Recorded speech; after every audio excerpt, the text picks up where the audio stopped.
Let us see a few software engineering MCQ questions and answer. These are multiple choice questions. First is, we need to identify from among the following the correct statement. First is, one of the main challenges of software engineering facing today is the requirement of most software system to work with a multitude of homogeneous system. But the systems which today we are eyeing upon and they are working, they are quite heterogeneous. B is legacy system or custom developed software system for the legal domain, and this does not suit right now.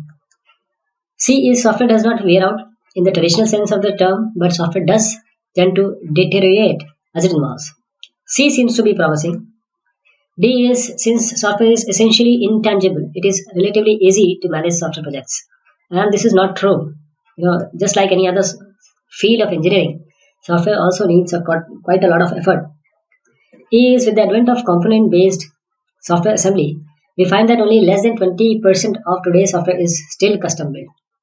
This is again not very true. So the answer would be C. The answer is C because remaining all are contradictory. Second, software engineering is a set of rules about developing software products. No, they are not rules. Has been around as a discipline since early 50s. I'm not sure. Started as a response to the so-called software crisis of the late 90s. The software crisis was in late 60s or 90s. Is an engineering discipline concerned with the aspects of software production. Now this is quite true. E is a now mature discipline on par with other established engineering field. We cannot say this because still it is evolving. So our answer would be D, and the various reasons I just told you. Third is you need to read the paragraph here and identify the correct statement. Imagine that you were recently hired as a software engineer to a company that specializes in aircraft navigation control system or software.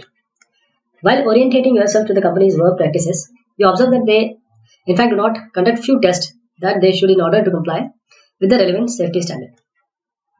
When you inquire about this from the project manager, he dismisses it saying that those tests are really unnecessary and takes unreasonably long time to conduct, as well as being superfluous, and that they have managed with other tests for so long without any problems.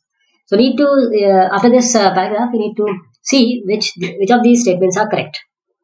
First is you should immediately resign from the company and file a complaint with the relevant standard institution. This is not you are going to do, not supposed to do. You should do nothing and let the matter slide. This is also not good. Being a software engineer, you have to look into the matter. C is, although you are new to the company and you hardly know anything about the internal processes and politics, you should insist on the company changing its work practices immediately, failing which you threaten to report the matter. This is quite true, but this is not good when you are a new person. D is, since you are new to the company and you are unfamiliar with the internal processes and politics, you should first find out more about the issues and its background. This seems to be the best option. This is the correct one. None of the above statement is correct. So the answer would be D. Fourth is, with regard to evolutionary development, identify the correct statement. Fourth one. So evolutionary development usually comes in two flavors. One is exploratory development and other is throwaway prototyping. This is correct. But we'll see all these. Very large projects are natural candidates of evolutionary development based approach. This is not true. You can have various other options. C is exploratory development is used in situations where most of the requirements are well understood in advance. No, here you explore the things which are not known in advance. You do in exploratory development, but those things which are not well established, you have to explore them. D is one of the strong points of evolutionary development is that it facilitates easy project management through the high volume of documentation it generates, and this is also not true. Often the construction of throwaway prototype is not followed by re-implementation of the system using more structured approach. This may be sometime true, but we see that the first is the correct one. So this is the first one. The reason is evolutionary development usually comes in two flavors: exploratory development and throwaway prototyping is the correct statement with respect to evolutionary. We'll see the fifth one first, then we'll go to the answer. What is the fundamental reason that software cannot be considered to be engineered? It is designed by humans and therefore flawed. So we have to find the fundamental reason that software cannot be considered to be engineered. It is this is somewhat very subjective line. Software engineering, as opposed to other forms of engineering such as civil, is an art, not a science. No, software engineering also, it applies a lot of skill, a lot of planning, management, and an engineering approach should be there to develop a software. C is the discipline is relatively new, say in comparison to bridge building, that is an activity that has millennia of practice. This is also not true, because software has been evolving, and the pace of software evolving, and software development and software coming into our life is exponential. None of these are true. Software engineering is truly a rigorous discipline. Well, this is also correct, quite correct.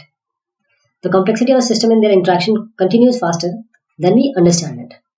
Now, this is the correct answer. E. The complexity of the system and their interaction continues faster than we can understand it. Because in civil, the things are established. You have to make something, you have to dig, make some, put on some pillars, and you're going to use glass and pipelines. So everything is, well planned. So the answer would be the fundamental reason that software cannot be considered to be engineered is the complexity of the system and their interaction continues faster than we can understand it. Sixth is, the software life cycle can be said to consist of series of phases, correct? The classical model is referred to as the waterfall model. This is also true. Which phase in this may be defined as the concept is explored and refined and the client's requirement are elicited. And as you know, this all is done in the requirement and analysis phase. So this is requirements basically. So the individual or the organization who wants a product to be developed is known as the requirement which is providing. We'll see this in the A1. So the reason is the requirement phase, the concept is explored and refined and client's requirements are elicited. This is what is required here. Okay, now we'll go to the seventh one. The individual or organization who wants a product to be developed is known as the client, of course. You've seen this just now. That the individual organization who wants is a client. Then which of the following items should not be included in the software project management plan? Eighth. The answer is, we'll see one by one. The techniques and case tools to be used, not very true. And the B1, that is detailed schedule, budgets and resource allocation. Do you want this? And the life cycle model to be used. The organization structure of the development organization, project responsibilities, and managerial objectives and priorities, none of the above. The answer is E, because the project management plan should include the life cycle model to be used, the organizational structure of the development organization, project responsibilities, priorities, detailed schedule, allocation. So all of these are required. You can just not say that only this one should be there. Project management plan involves all of these. Okay. So now we go to the ninth one. The final form of testing COTS system is dash testing. These are common off-the-shelf software components. So the final form of testing COTS software is known as what? The answer is your beta testing. Why? Because the beta testing occurs when a commercial form of the software is released to the selected clients or the friendly clients. 10th is, in the maintenance phase, the product must be tested against previous test cases. And this is known as what? In maintenance phase, now you're doing maintenance. The product must be tested against some previous test cases. We know and we will call them as which testing? The answer is, when we, more often what happens in maintenance, you do something or you change something and then you see that once you have done something, it has not created more errors. So this is regression testing. So regression testing occurs when the product is tested against previous test cases. And this most frequently occurs in the maintenance phase, regression testing, when the product is tested against previous test cases. 11th is, which property of the rapid prototype is not important? Rapid prototype is not important. First is the speed with which it can be developed. Not important. Actually, this is important. Speed is, that is why the name is rapid prototype. B is the speed with which it can be modified. This is also true, so we'll not take this. C is its ability to determine the client's real needs. Now, if you go to the real needs, that will take time, and that will not be a rapid prototype. So we'll eye upon this, but we'll see the later ones. D, the insights that the design team can gain from it, even if they are of how not to do its variety. This is also not. Actually, this is important, so you cannot take in this answer.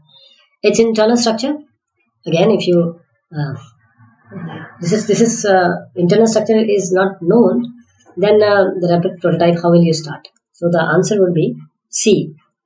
C, its ability to determine the client's real needs. So the sole use of this rapid prototype is to determine the client's real need as rapidly as possible. So this is not important. The rapid prototype is then effectively discarded. So its internal structure is not relevant. The 12th is an example of the risk involved in software development is. The example of the risk involved in software development is 1. Key personnel may resign before the product is complete. So this 12th one, this is also true. Then the manufacturer of critical components, that is the hardware associated with the real time, may go bankrupt, and this is also true. Technology changes may render the product obsolete. This is also true. Competitors may market a fully functional, lower cost equivalent package, and this is also true. So all of these risks are involved in software development. We take E as the answer. There are many risks involved in the software development, and these are all the risks. 13 is a simple way of looking at the spiral software lifecycle model is as a waterfall model with each phase preceded by build and fix, then freezing, synchronization, testing. No. A spiral model, lifecycle model, is a waterfall model with each phase preceded by the risk analysis. Every phase, in every round, we first find out the risk, and then we analyze, then we try to find the abatement policies. So a simple way of looking is the risk analysis. Answer is E. Now we come to 14th. The degree of interaction between two modules is known as, when we are talking about two modules, there is interaction or not, then we call it as the coupling, which we want to be as least as possible. So answer is the degree of interaction between two modules is known as coupling. Cohesion is the functional strength of the module. Strength is the strength, functional strength. Inheritance is not what we are looking for. And instantiation is also not valid here. 15th, the relationship between a derived class or subclass, that is a derived class and base class, is referred to as. Now 15th, we have just seen in the earlier question also. The answer is the inheritance. So this is the relationship between the upper class, that is we call as the base class, and these subclasses or the derived classes from this main class, that is the base class. So the answer is B, inheritance. 16 is Myers, 1978, identifies 7 levels of cohesion. Which level of cohesion may be defined as followed? 7 levels of cohesion. The output from one element in the component serves as input for other element. What is the answer of this? Can you judge the answer? Communication cohesion. This is what we are looking for. It is not functional cohesion. It is not communicational. This communicational and communicational cohesion, they both are here. But since we'll take one, we'll go for the first one. Temporal cohesion and none of these. This is the time-based cohesion. So answer is our A. 17 is a design is said to be a good design if the components are strongly coupled. Good design. Weakly coupled. We want weak coupling and strong cohesiveness for a good design. So which one of these is matching? The answer is your cohesiveness should be very strong and the coupling should be very weak. The answer is E. Because our aim is to maximize the interaction between the module. No. To minimize the interaction between the module and maximize the interaction within a module. A module inside should be very strong, but not related to the outside one. 18th, if a control switch is passed as as an argument, this is an example of which coupling? If a control switch is passed, can you answer this one? 18th, the answer is C. Two modules, they are control coupled if one passes element of control to another. So this is how we switch or pass the control. Which of the following is a type of abstraction? Which of the following is a type of abstraction? And we know there are certain views of or definitions of abstraction. One is that abstraction hides something. The second is the abstraction hides the details. And the third is abstraction is about the layering, different layers. So our answer in 19th will be the data, again, procedure and iteration. So there are three types of abstraction. There are three types of abstraction: data abstraction, procedural abstraction, and iteration abstractions. So all are instances of the more general concept of information hiding only. We come to the 20th one. In the classical chief programmer team approach, the team member responsible for maintaining the detailed design and coding is classical chief programmer team approach. We have democratic approach, we have chief programmer approach. So the team member responsible for maintaining the detailed design and coding is 20, and this is the chief programmer, or say a programming secretary, or say a specialized function that exists outside the team, the individual coder, or the back programmer. So here the answer is the D. That is the, in the classical chief programmer, that is the team approach, the team member responsible for maintaining the detailed design and coding is the individual coder itself, chief programmer team approach, right? 21 is internal costs include what? Developer salary, or actually the internal cost includes developer salary. So this is quite true. Managers and support personnel salaries, this may also come. The cost of overhead such as utilities, rent, and senior managers. D is materials and services such as travels, all of the above. Now here the question is quite tricky. We'll try to include all this, but the situation is that the question is asking about the internal cost only. So these three will not come because these are external cost. So the answer would be A. The internal cost comprise all the costs to the developers. Now the question is 22. The problems with using lines of code to measure the size of product include, first is, what question is asking, let me tell you first. The problem is using line of code. There are other versions also, like function point metric you can use. So there are certain problems with using line of code as the measure of the size of product.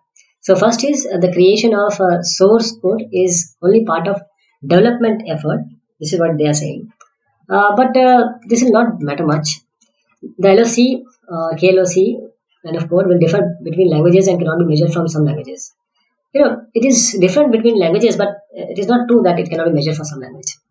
Says this is somewhat true. This is also somewhat true. The creation of source code is only a part of development effort.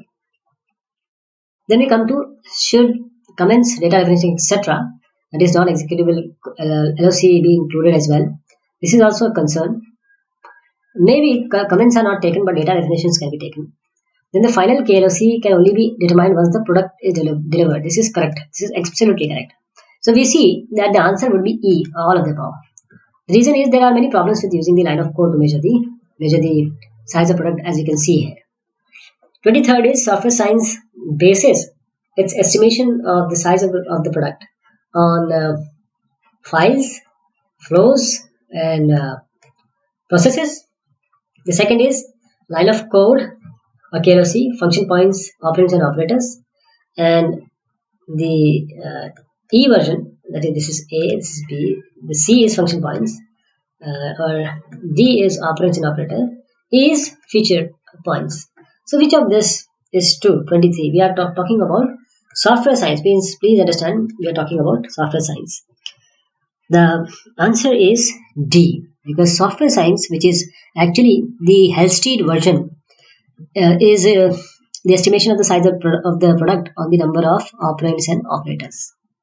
24 is the intermediate COCOMO. The mode that represent complex products is referred to as what? Complex products. We know which one of this. If you have learned COCOMO, you are aware which is the answer, and this is actually our embedded. Answer is A. In intermediate COCOMO, there are three modes: organic, semi-detached, and embedded. Embedded deals with the complex products. So these are a few questions on software engineering. There are around 100 questions. We have just covered 24 of them, and we'll be covering more of them just now. Thank you so much. Take care.